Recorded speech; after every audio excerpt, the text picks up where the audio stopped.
Alhamdulillah, wassalatu wassalamu ala rasulillah wa ala alihi wa sahbihi ajma'in.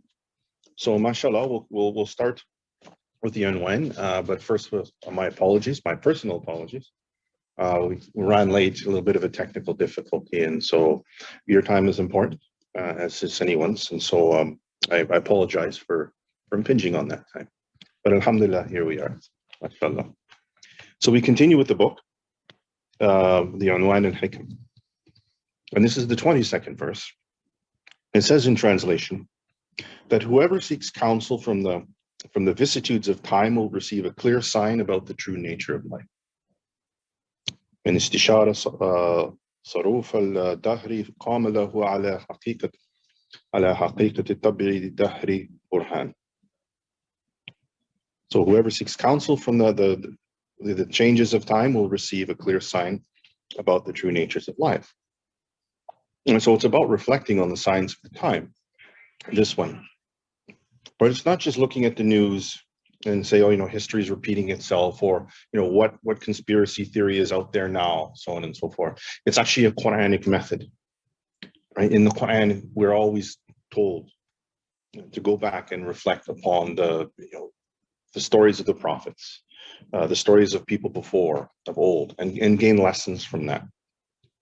So, and they give examples. Also, the Quran has maxims as well. They have these, there's ayahs and the Sunnah, where these give us how to behave or things that actually happen. One of the ayahs of the Quran that's repeated, one of the ideas in the Quran is repeated, that people have a limited time. Right? They may have, high status. They might have low status, but their time is limited, and so on and so on and so forth. And so this is, the Quran has maxim, and this is what and the Sunnah, and this is how you assess, and this is what this verse is supposed to tell you, is this is how you assess the changing of the times, the events of the times, right? Because there's only really one independent, valid way to do this, and you use that scale to help you navigate through all that. So Habib talked about it. He says the reality of the times and its people and the path that Allah and His Messenger have chosen for them, it should be based, and when you're trying to figure out what that is, should be based on what? Well, what is it correct? Is the way forward in these times valid? So it's a correct way forward, is it a valid way forward? And you reflect with your intellect. You don't be speedy, you reflect, and you think about things with tranquility and sort of an even-mindedness. And then you get insights from what is happening there. Right? So challenges of time and event can be understood that way. And he talked about it. So there's people liking and leaving things. There's people praising and disparaging things. And these things keep going on and on and on. People say this is right. People say that is wrong. This is the new idea. This is the new way to go, and so on and so forth.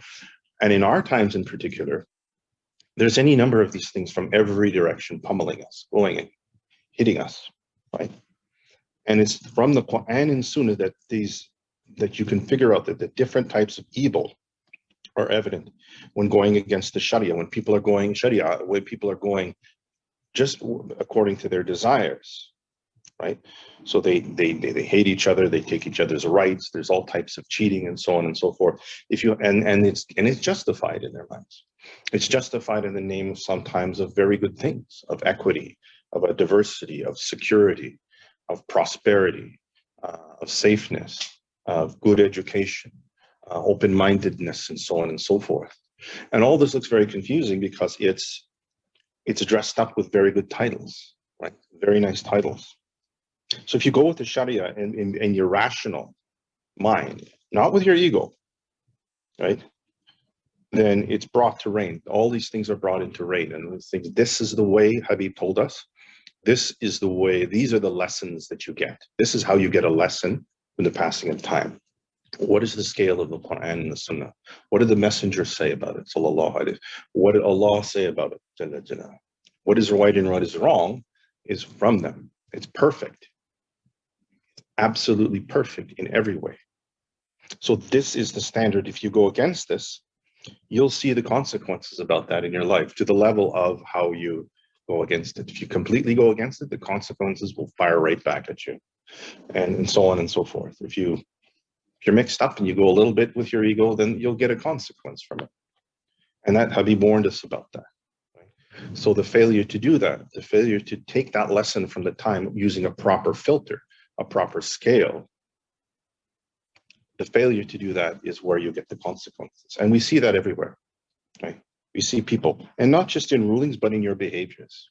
It's not what is right and what is wrong, but also what is required of me in the time. Right? What are the obligations upon me, and what are my duties to it? Because again, and another thing that we have is that everyone wants to get success, wave the flag of victory. They want change now, and the faster the change, the better, right? And the faster the change, the better. They don't look at what they want in terms of what is their state and what is required of them and what is the job. If they did that, then they would see success. Right?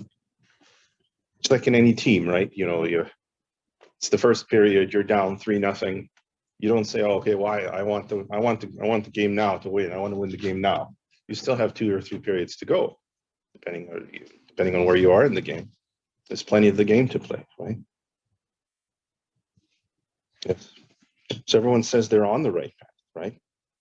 They go out and they fight away, and he said they're on the right path. Well, if someone fights or disputes or does something or is an activist in a way that pleases Allah, right, and you fulfill your duty with the requirements, knowing that what you have to do, not blindly following, number one, your ego, your emotions, or the calls of others, then really you'll be raised. What you're doing, what Allah has given you, you will be raised to triumph, right? Because you did what Allah loved. You did the way the law told you, and you're with Him. It's joining. It's not severance, as is the theme throughout this method. It's not severance. Everything with the ego and everything that's not from Allah, you're dealing in severance, and the consequences will come to you and do come to you. What does Allah want from me? Not what an organization, a web page, a group, so-called influential people say, even if it's you, or if it's your web page, or it's your group, right? What does Allah and His Messenger want? And this way, you'll be a successful person. Everything else that you don't, we were talking, the Sheikh talked about it very early in this text. Everything that perish, other than Allah, it perishes. It's a severance. To the level that you allow yourself to be distracted away from what Allah and His Messenger want is the level that you will fail. And then you'll see consequences as time passes. So you will then learn these lessons properly. But you will also learn your job properly. So that scale is super, super important. And your role. And so, for a more contemporary example, we go back actually to Soviet times. And there's an author that was reading, and then he was interviewing former survivors of Soviet persecution, either religious or political.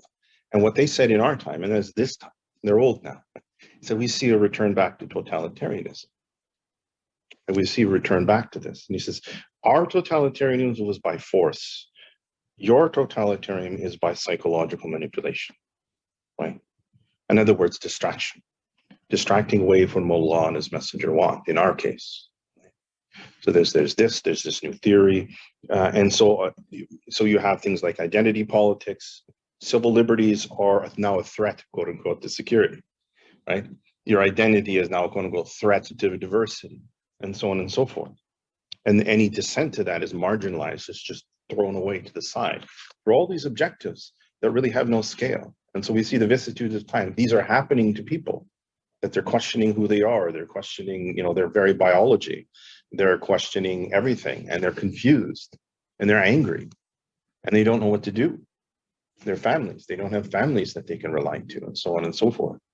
And from that makes people very, very, very susceptible to intellectual exploitation and manipulation.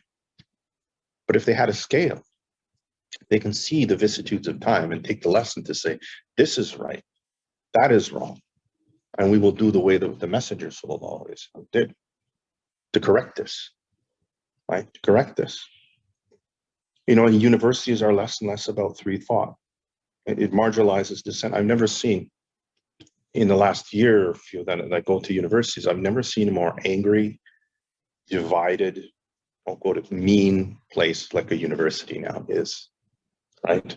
It's about marginalizing anything um, that isn't the majority or it isn't really popular at the point.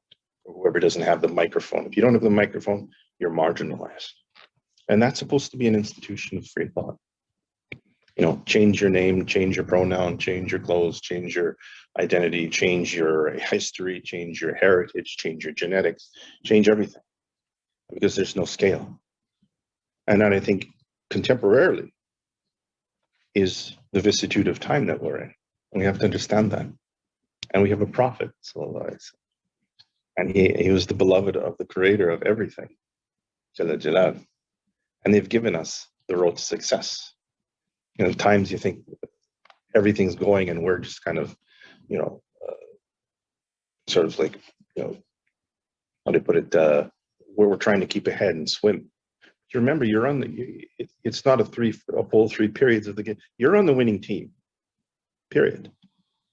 You have to have yaqeen in this. You are on the winning team. The game's not over.